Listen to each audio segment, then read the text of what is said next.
Bonjour et bienvenue dans ce numéro d'avril d'Autoplay. Et dans ce numéro d'avril, qu'est-ce qu'on a? Comme d'habitude, on a les sorties CD, les téléchargements, un dossier sur Yubaba, le duo de compositeurs des musiques de Nervous Breakdown et aussi de Big Bang Mini. Ensuite, le rétroplay, ça change pas, la bonus track, les tie-up, et pour finir, les clips qui vont rentrer dans la rotation de... Ouh. Non, je suis super en forme, il y a un grec qui vient d'ouvrir près de No Life.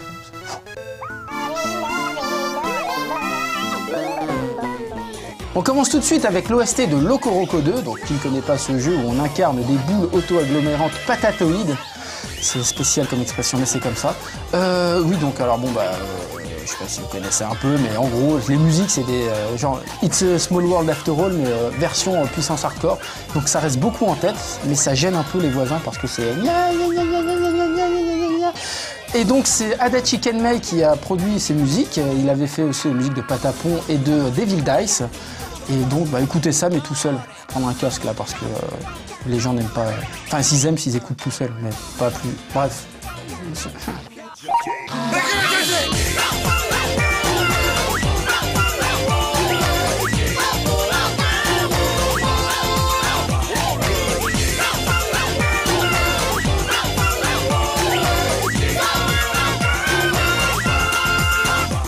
Ensuite, on a l'OST de Rizod. Alors c'est un mot assez bizarre, c'est R-I-Z-O-A-W-D. On comprend pas trop ce que ça veut dire, mais en fait c'est un anagramme avec des lettres enlevées de Wizard of Oz, puisqu'il s'agit d'un RPG se déroulant dans l'univers d'Oz. Le monde d'Oz d'ailleurs, pas l'univers. Enfin bref. Donc les musiques sont faites par Basiscape, à qui on doit les Odin Sphere notamment. Et il y a une reprise de la célèbre chanson Somewhere Over the Rainbow. Mais par contre, il n'y a pas de reprise de la toute dernière comédie musicale de Dottie et le magicien d'Oz. Parce que déjà, l'héroïne, elle s'appelle Dorothy. Et puis en plus, elle n'a pas des chaussures en rubis, elle a des chaussures en argent normalement. Mais c'est dans le film qu'ils ont des chaussures en rubis. Enfin bref, on regarde tout de suite. On va suivre le chemin de briques jaune, pas rouge.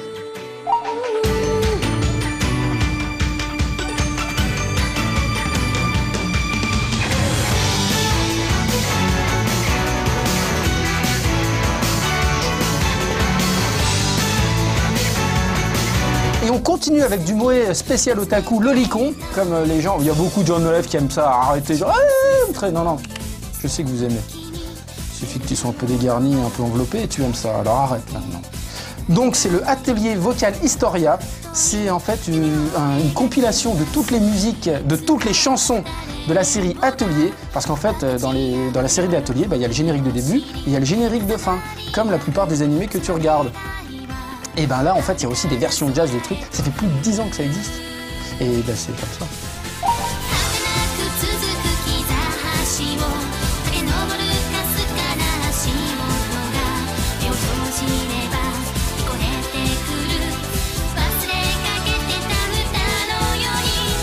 Et que serait Autoplay sans son OST mensuel de Final Fantasy? Eh bien ça on n'en sait rien, puisque ce mois-ci aussi, une OST de Final Fantasy, et c'est Final Fantasy Crystal Chronicles Echoes of Time, qui sera bientôt disponible, ou qui est peut-être déjà disponible, puisqu'en fait on tourne avant sur Nintendo DS et sur Wii, et donc ça se joue en même temps sur les deux consoles, c'est assez étonnant, mais ça, on verra ça dans 100%, puisque là c'est pas trop le propos ici. Les musiques sont composées par Tanioka Kumi, qui a composé la plupart des musiques des Final Fantasy Crystal Chronicles, mais aussi de tout ce qui est Final Fantasy Fables, les Chocobo Dungeon, les Chocobo Fables et tout ça. Donc c'est très dans l'ambiance, enfin c'est vraiment, ça reste dans cette ambiance un peu enfantine, un peu kawaii, et voilà. Et c'est tout. Ah non, ce que j'ai oublié de dire, c'est que Tanioka Kumi fait partie des Stars Onion.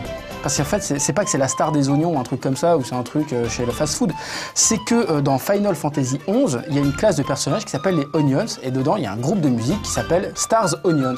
Et bien, elle en fait partie. Parce qu'en fait, c'est pas vraiment des oignons. En fait, il n'y a pas Square Enix qui a embauché des oignons pour faire de la musique, puisque ça serait ridicule déjà, et ça serait pas super.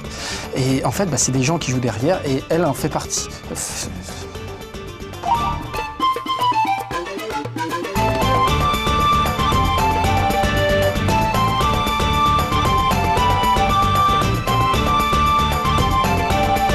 On finit les sorties CD avec l'OST d'Halo Wars, composé par Stephen Rippey de chez Ensemble Studio. Et donc, ce qu'il faut savoir, c'est que les musiques ont été enregistrées avec l'Orchestre Philharmonique de Prague, et c'est super cool parce que quand même, c'est quoi un orchestre philharmonique?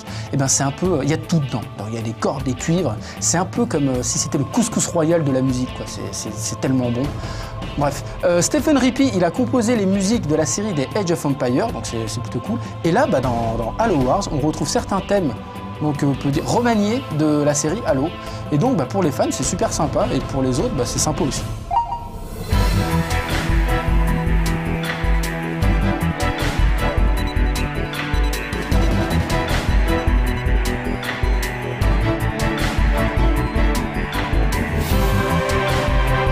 Et on commence tout de suite la rubrique des téléchargements avec Battleforge. Alors Battleforge, c'est un jeu PC qui mêle très habilement le jeu de cartes, que j'adore, et le RTS.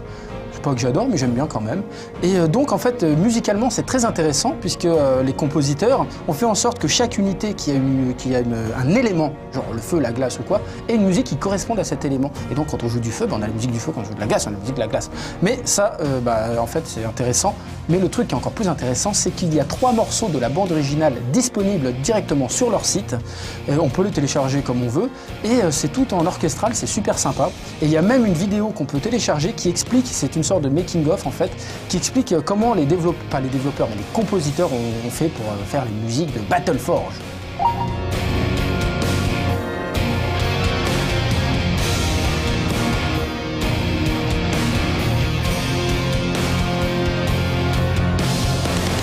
Et les seconds téléchargements.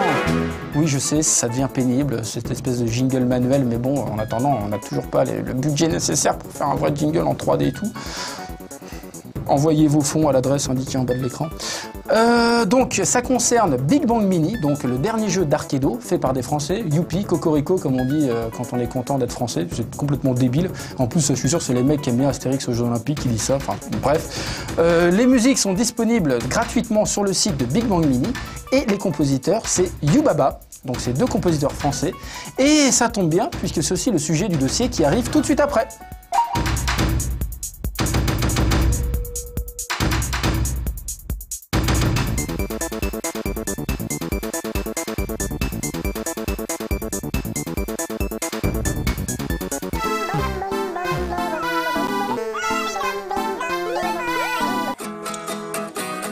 Récemment récompensé pour la bande originale de Big Bang Mini, le duo Yubaba compose des musiques de jeux depuis quelques années. Xavier, Thierry et Sylvain Elio sont des compagnons de longue date, puisqu'ils font de la musique ensemble depuis le lycée. Ayant chacun des affinités musicales et des parcours différents, ils se réunissent néanmoins pour des collaborations telles que le groupe Yubaba Smith & Fortune, dont la chanson Just Like a Ghost fut diffusée sur une radio nationale. Même si le suffixe Smith & Fortune est désormais tombé, leur groupe reste toujours attaché à un style pop, à la fois pimpant et aérien. Mais d'ailleurs, comment s'est passé ce changement de média, du disque à la musique de jeux vidéo? Avant tout, on est des musiciens de pop en fait, et avec notre héritage de pop, de groupes qui existaient avant, même avant de faire des musiques de jeux, donc on reste un peu sur nos acquis. On ne s'est pas forcément précipité dans ce qu'on appelle la musique de jeu, on a gardé un peu nos spécificités pop, et nos influences, elles remontent à beaucoup de musique instrumentale quand même, parce qu'on est des fans de BO, enfin comme les musiciens, au bout d'un moment on en écoute beaucoup, et donc typiquement, un mec comme Ennio Morricone, son nom arrive très vite.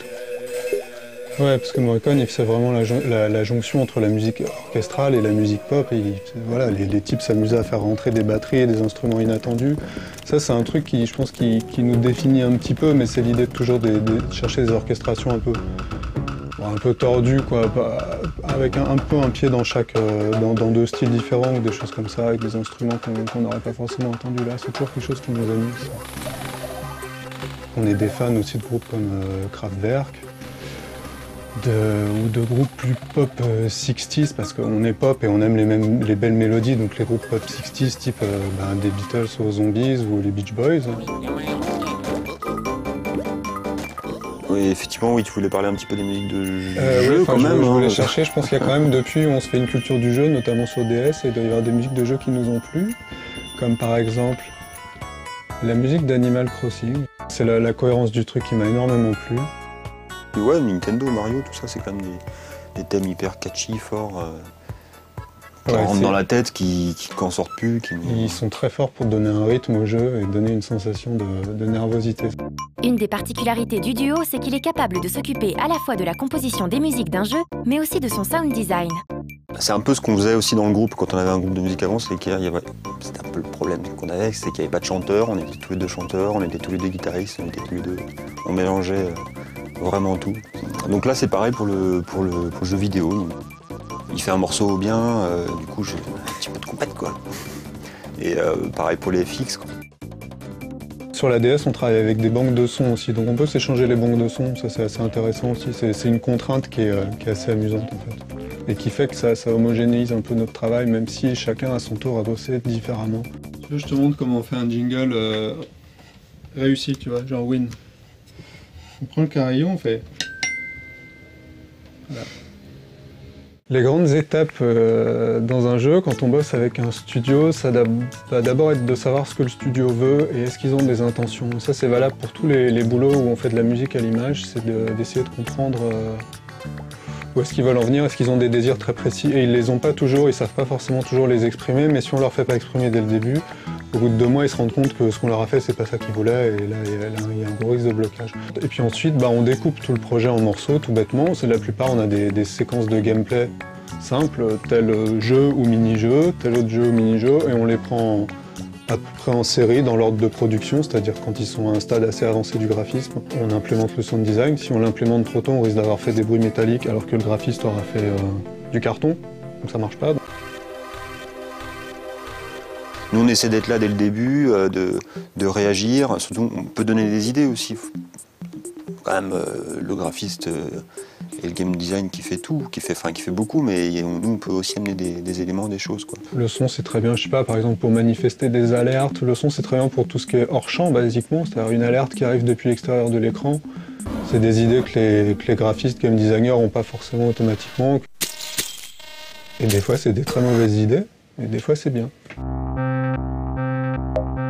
Non, on fait ton travail. On travaille avec lui là, non mais vraiment. Instrument basique MIDI, un clavier MIDI.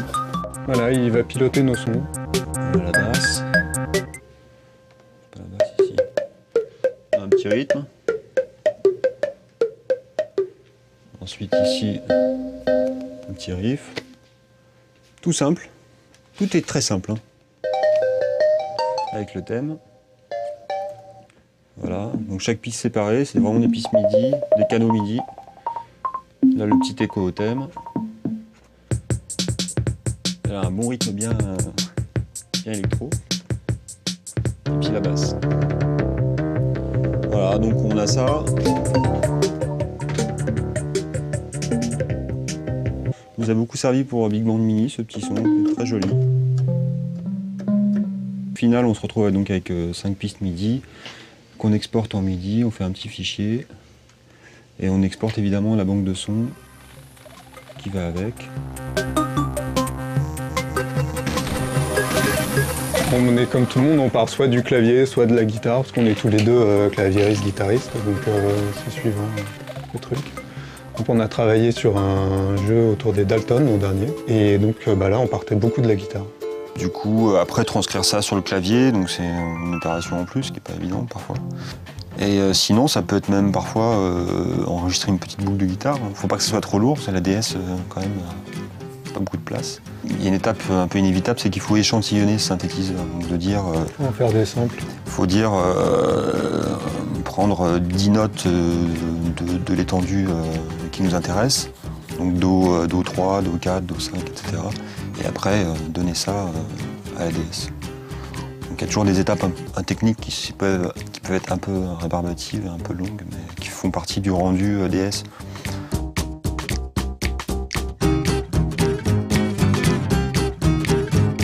L'archive peut parfois peser jusqu'à 3 mégaoctets.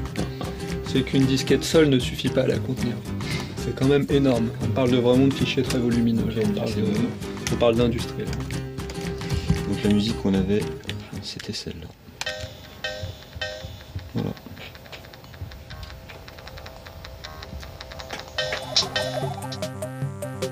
Bien évidemment, la démarche créative, que ce soit au niveau de la musique ou du sound design, diffère selon les types de jeux. Il y a des jeux par exemple qui sont plus esthétiques, où on va plus travailler l'immersion avec des sons peut-être plus lents, plus de nappes, quasiment déviés vers le électroplancton, j'exagère quoi, mais plus travailler sur l'immersion. Par exemple, c'est des jeux dans lesquels on a le temps, des jeux un peu exploratoires. À l'inverse, on a des jeux genre un shoot ou je sais pas, ou un Pac-Man ou un truc comme ça, où là le jeu il a un rythme et il faut absolument le soutenir, voire l'aider si le jeu manque de rythme, enfin ça peut arriver. Mais... Et donc là vraiment on a deux stratégies musicales qui n'ont vraiment rien à voir l'une avec l'autre. En même temps on découvre que plus un gameplay est chargé et plus on va devoir fabriquer du sound design et des bruitages dessus, qu'il va y avoir beaucoup de bruit, et que la musique peut pas être super rythmique, c'est-à-dire qu'on peut pas à la fois avoir plein de sons percussifs dans la musique et des sons percussifs dans les bruitages. Hitman Mini, c'est un shoot, faut que ça aille à la pêche quand même. Soul Bubble, c'était vraiment l'inverse. C'était la musique. Il voulait que ça soit oublié, absolument. Voilà, genre, pas de musique, presque ça serait mieux. Presque que des sons d'ambiance, des bruitages. Je jouais vachement sur les FX, comme certains films, il n'y a pas de musique. Faut que ça colle visuellement. Là, c'est la force, j'en parlais tout à l'heure d'Animal Crossing, c'est que je sais pas comment, mais ça colle, quoi. C'est d'une homogénéité exemplaire. Mais leur travail n'est pas seulement influencé par les jeux pour lesquels ils composent, mais également par d'autres paramètres, comme les studios de développement qui leur commandent les musiques. Mais c'est un processus assez simple, c'est que quelqu'un qui a investi dans son jeu au niveau du développement général, que ce soit graphique ou l'esprit du jeu, en général, il sait à peu près ce qu'il veut comme musique, hein. Que ce soit Make and Sleep, Arcado. Et dès qu'on a affaire à effectivement des studios un peu moins incarnés du point de vue humain, où c'est plein de personnes qui décident, pas vraiment quelqu'un non plus, bah, personne décide. Enfin, dans le jeu, il n'y a pas de parti pris stylistique, d'univers ou de choses comme ça. C'est cette espèce de cahier des charges qui remplissent. Et bah, nous, forcément, on colle dessus, plus ou moins bien. Quand il y a des gens qui ont vraiment des envies, bah, nous, on essaie d'y répondre. On essaie d'imposer des choses aussi, mais on essaie enfin, il y a du répondant, il y a de l'échange. Voilà. Nous, on est en demande d'amour. Le duo travaille sur plusieurs projets en cours de développement sur Wii et DS, avec des studios français notamment, et bien d'autres comme le groupe La Féline, sur lequel est impliqué Sylvain. On espère entendre leur nouvelle composition sous peu.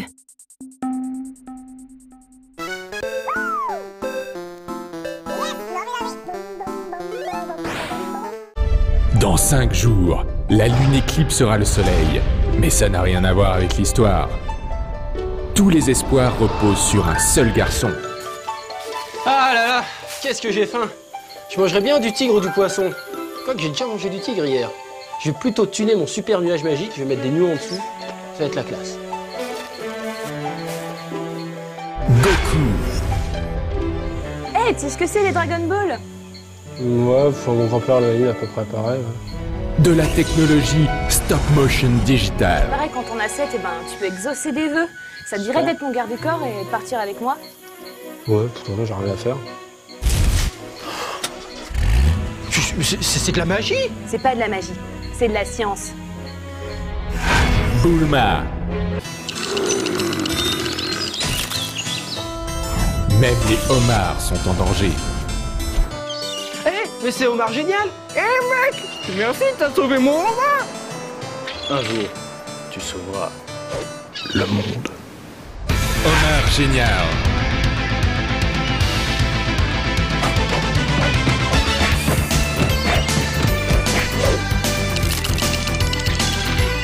Yamcha.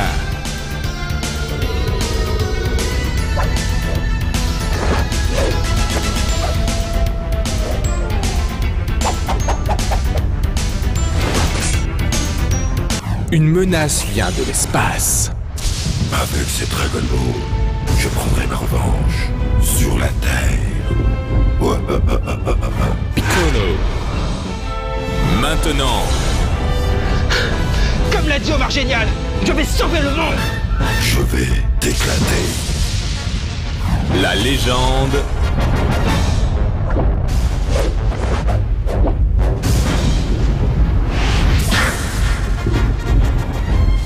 Vous appartient. Oh la pleine lune!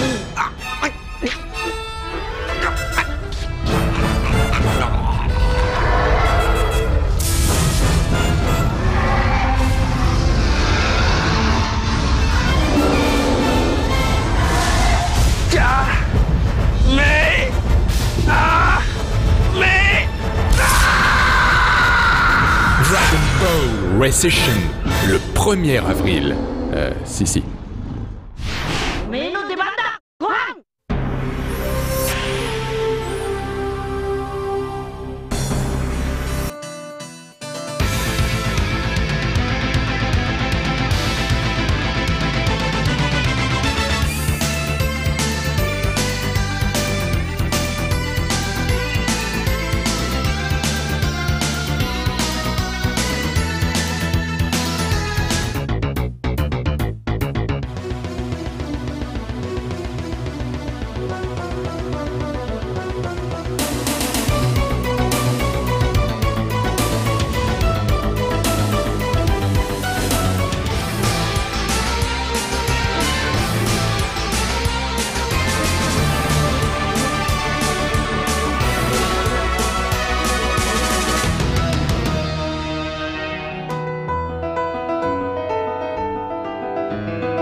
Aujourd'hui, triple bonus track. Triple, pourquoi? Parce que premièrement, on utilise cette musique dans les bumpers et dans le générique.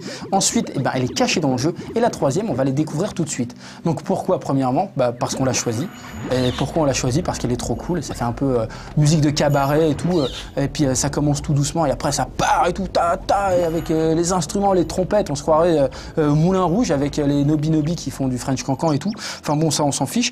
Deuxième, donc c'est caché dans le jeu. Donc Nobi Boy qui est disponible sur PlayStation Network. Je le rappelle quand même pour ceux qui ne le savent pas. Très bon jeu d'ailleurs s'il en est, qui est un peu comment on appelle, hypnotisant. Enfin bref, donc pour obtenir cette musique, il faut en fait débloquer un mini-jeu. Alors pour débloquer, on maintient le stick analogique gauche vers la droite, ce qui est un peu perturbant, et on laisse appuyer sur Select, et là le jeu se débloque et on peut jouer avec une super musique. Super. Donc oui, ça, c'est pour la musique. D'ailleurs, dans cette musique, je trouve que les paroles sont quand même très recherchées, très profondes. Je vous conseille d'aller voir votre prof de philo et d'en parler, parce que c'est quand même beaucoup de choses importantes et il faut que ça se sache. Donc le troisièmement, c'est une reprise d'un ancien jeu de chez Namco, toujours, qui était Metro Cross, un jeu où on court en sautant par-dessus des bidons. Pourquoi pas? Donc ça, les connaisseurs avaient bien sûr reconnu, les fans de rétro et tout, et c'est super cool parce qu'il y a du rétro, il y a du débile et il y a du French Cancan.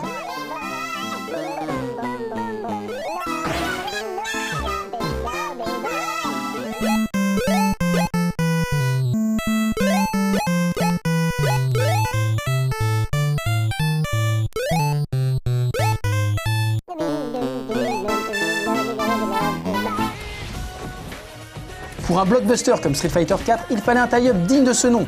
C'est la chanson The Next Door du groupe Exile. Exile est un gros groupe de J-pop de chez Avex qui squatte régulièrement le haut des charts. Il existe deux versions de The Next Door, une en japonais et une en anglais pour la version internationale. Elle est aussi utilisée pour faire la promo du film Street Fighter consacré à Chun-Li.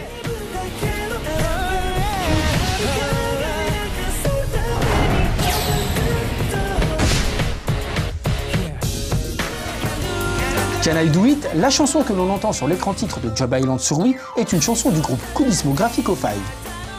On peut la retrouver sur leur album 5 for One sorti en 2003, mais aussi dans leur best-of qui vient de sortir au Japon.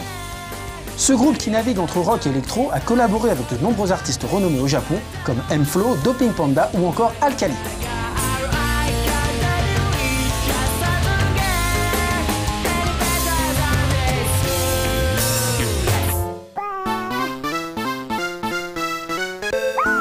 Et tout de suite, les clips qui vont rentrer dans la rotation de...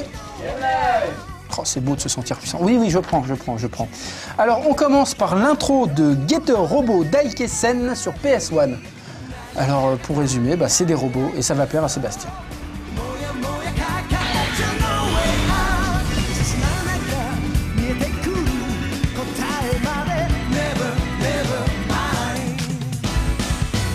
Le second clip à rentrer dans la rotation est un clip de Fahrenheit monté par Crack Riot. À croire qu'il a pris un abonnement, ce monsieur-là. Donc c'est le jeu de David Cage, le frère de Nicolas et de Johnny. Super. La chanson c'est Say Goodbye, enfin c'est Say Goodbye. du groupe Theory of Deadman et la musique est composée par Angelo Badalamenti. Alors moi je le connais pas. Oui, bon, je vais me faire lyncher, j'ai rien à faire. Et en fait, c'est le compositeur de la plupart des films de David Lynch. Alors, petite chose assez exceptionnelle, c'est-à-dire que le jeu, en fait, est 16+, et donc on ne peut pas diffuser des images des jeux 16+, avant 22h30. À part si c'est dans un contenu journalistique. Alors ça peut paraître étonnant, mais Autoplay c'est un contenu journalistique, même si on dirait pas. Et donc on peut passer les images du clip derrière parce que c'est journalistique, parce que ouais, on a ça, donc c'est super, super pro. Mais le clip, eh ben, on ne le retrouvera pas avant 22h30. C'est débile, mais c'est comme ça.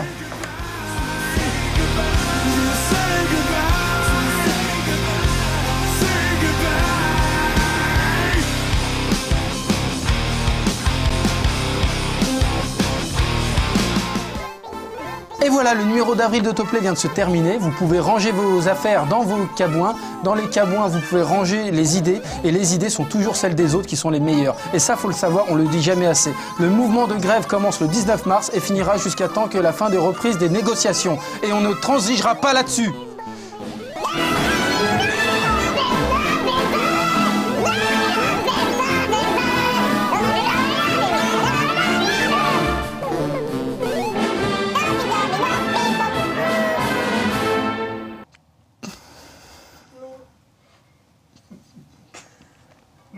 Ça veut rien dire.